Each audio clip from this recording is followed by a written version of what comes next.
নমস্কাৰ বন্ধু বান্ধৱীসকল, কি খবৰ? আশা কৰোঁ আপোনালোকে ভালে আছে, হয়নে বাৰু? ইউটিউবৰ এইটো মোৰ প্ৰথম ভিডিঅ'। আশা কৰোঁ সকলোৱে মৰম আৰু আশীৰ্বাদ জনাব যাতে মই এই চেনেলটো ভালদৰে আগুৱাই নিব পাৰোঁ। আজি আপোনালোকক দেখাব বিচাৰিছোঁ নলবাৰী জিলাৰ নদীপাৰা গাঁৱৰ গোপগোপাল থানখন। এই থানখনত যোৱা 2 বছৰ ধৰি মহামাৰী কৰোনা ভাইৰাছৰ কাৰণে বুদ্ধ পূৰ্ণিমা আৰম্ভ হোৱা নাছিল, কিন্তু এইবাৰ এই বুদ্ধ পূৰ্ণিমা আৰম্ভ হ'ব বহাগৰ 30 আৰু জেঠৰ 1 তাৰিখে, ইংৰাজী মাহৰ 14 আৰু 15 তাৰিখে, বাৰ ৰবিবাৰ আৰু সোমবাৰ। 15 মাহত এই অনুষ্ঠান আৰম্ভ হয়। এই গছজোপা প্ৰায় 100 বছৰৰো অধিক হ'ল। কিবা ভুল হ'লে ক্ষমা কৰি দিব।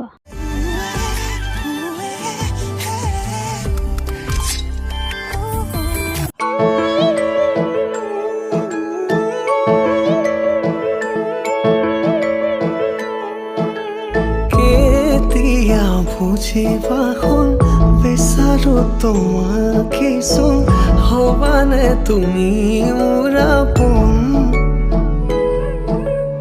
নে লাগে একোকে